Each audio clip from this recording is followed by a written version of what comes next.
A quiet hum of ambition, the gleaming reflection of success in polished marble and towering glass. That was my world. For years Ryan Qureshi, had meticulously built an empire from the ground up. Each steel beam of ardent core technologies a testament to my unwavering drive. People knew me as sharp, discerning, perhaps a little unapproachable. What they didn't see was the carefully constructed wall around a heart that had learned early on that vulnerability was a liability.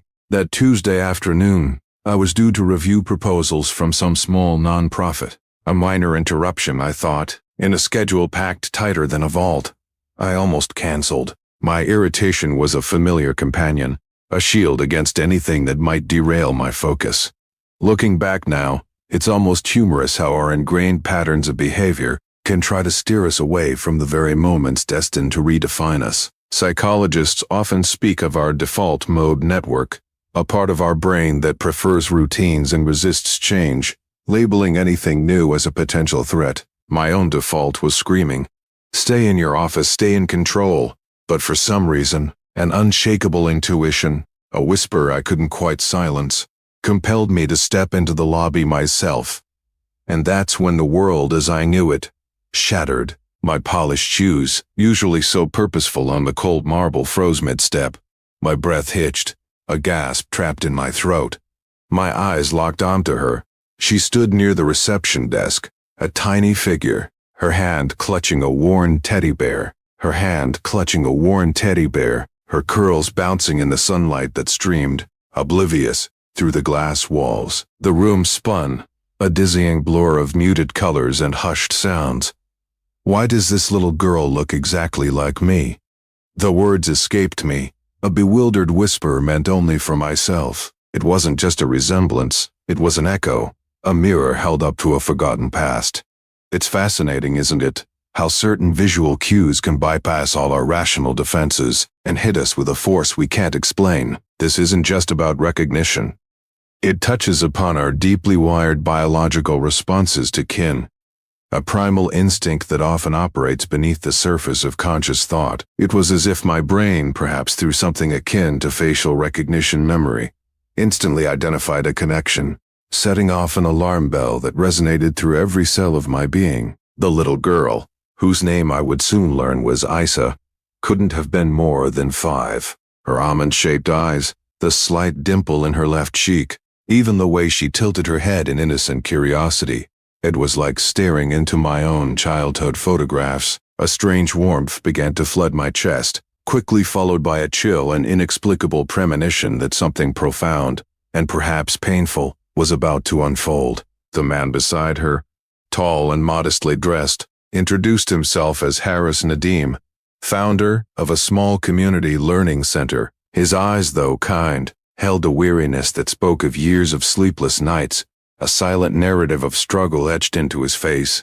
As he began to speak of his center's plight, overdue rent, outdated books, the looming threat of closure, I listened, or rather I heard, but my mind was utterly fixated on Isa, who, completely oblivious to the adult drama, was tracing patterns on the shiny marble with the tip of her shoe. The resemblance was too striking, too insistent to dismiss. An insistent tug at something I hadn't known was missing within me.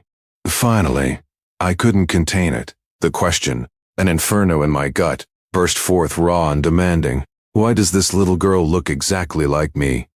The air seemed to thicken, pressing in on us. Harris stiffened, his jaw clenching, as if he had been anticipating this precise moment for years. Bracing himself for an inevitable confrontation, he looked down at Isa, then back at me. A powerful man utterly disarmed by a child. The truth, when it came, was delivered in a quiet, steady voice. But it struck me with the force of a devastating blow. Years ago, before the towers of Ardon core technologies touched the sky, before the tailored suits and the guarded heart, there had been Zimlu, a literature student, full of light and laughter, with whom I had shared dreams of changing the world. We were young, idealistic, and deeply in love. But ambition, a relentless beast, gnawed at me. I chose a high-paying opportunity abroad, promising to return. Looking back, I can see the insidious nature of future discounting. a cognitive bias where we devalue future consequences for immediate rewards. I believed I could simply press pause on our life, that love could wait. But distance, miscommunication, and a stubborn silence on both our parts, slowly, tragically, erased what we had. What I never knew, what I couldn't have imagined in my self-absorbed pursuit of success, was that Zimmel had discovered she was pregnant shortly after I left. She had tried to reach me, Harris explained, but by then I had changed numbers, buried myself in the relentless pursuit of my career. Alone and determined, she carried our child to term, but complications during childbirth, a cruel twist of fate, took her life, leaving Harris, her older brother, as the guardian of our newborn daughter. He had honored Zimmel's last wish, a silent testament to her character, not to chase a man who had already chosen another path. He had raised Issa as his own, never intending to seek anything from me. The revelation hit me like a tidal wave, drowning me in a sea of guilt and regret. The world I had so meticulously constructed suddenly felt fragile, small, and utterly meaningless. I had spent years chasing contracts and applause, believing that outward success would somehow silence the gnawing emptiness within me, would fill the void left by a love I had abandoned. Yet here, standing before me, was the living embodiment of that abandoned love, a child who carried my smile, my eyes, and my blood. It was a stark lesson in the hedonic treadmill, the psychological concept that suggests we quickly adapt to new levels of achievement, leaving us perpetually seeking the next big thing, often at the expense of what truly matters. In the days that followed, my focus shattered. The hum of ambition in my office felt like a mocking drone. I found myself staring at old photographs, searching for the young man I used to be, trying to reconcile him with the hollow success of the present. Zimmel's laughter echoed in my mind, a phantom melody of what could have been. I began to visit the learning center, quietly, watching from a distance. I saw Issa painting pictures, her tiny hands smudged with color, her joy unrestrained. I saw Harris, patiently guiding children through reading lessons, his tired eyes alight with a gentle warmth. The center was modest, its walls faded but covered in bright key drawings, mismatched chairs, shelves sagging under donated books. Yet, it pulsed with a vibrant, palpable warmth, a tangible sense of community and hope. It was there, observing them, that I began to see the true depth of Harris's sacrifice, a sacrifice etched into every line of his face. This was a man who had given up promotions, personal comfort, his own dreams, to honor his sister's memory, to keep a promise. He had chosen love over pride, responsibility over resentment. In a world that often celebrates self-interest, Harris embodied the purest form of altruism, acting solely for the welfare of another, without expectation of reward. And I, for all my wealth and perceived power, realized I had never made a choice that brave, that selfless. One sunny afternoon, drawn by an irresistible pull, I found myself kneeling beside Issa as she struggled to tie her shoelaces. She looked up at me, her eyes sparkling with a fearless curiosity that mirrored my own. In that moment something shifted inside me, something fragile yet immensely powerful. It wasn't just guilt, though that was certainly present. It wasn't just obligation, though that too was a weight. It was the awakening of a father's heart, a recognition of a bond that transcended time and circumstance, a profound sense of belonging I hadn't known I craved. My initial instinct was to try to fix it the way I fixed everything else, with money. I offered to fund the entire learning center, anonymously at first.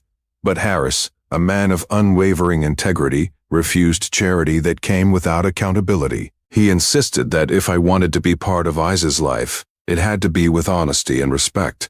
That conversation, though painful, was necessary. It was a turning point, a stripping away of pretenses. Slowly, deliberately, walls built over years began to crumble within me. I publicly acknowledged Issa as my daughter, not out of pressure or societal expectation, but out of a deep-seated conviction that it was the only true path forward.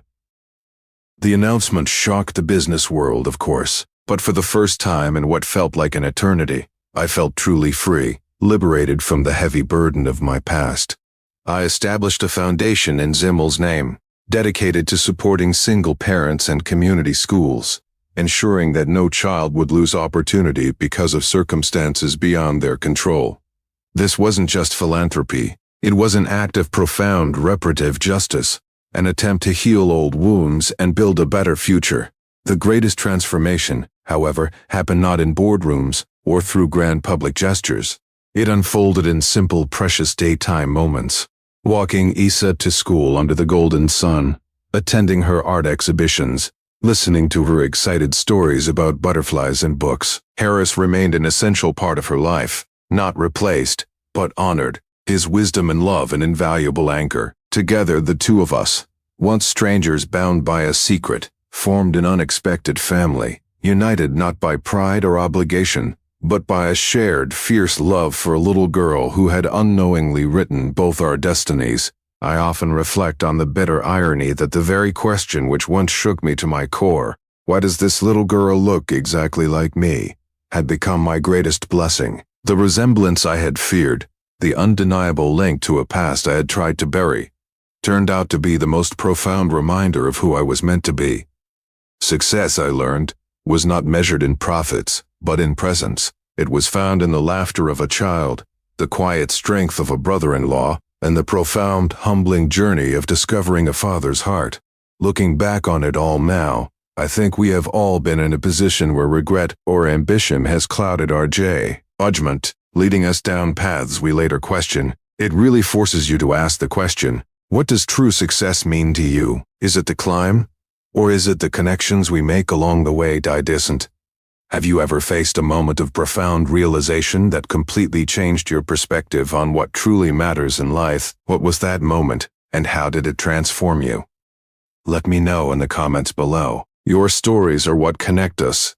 And if this journey of rediscovery touched your heart, please subscribe to join our community of storytellers who believe in the power of second chances and unexpected connections.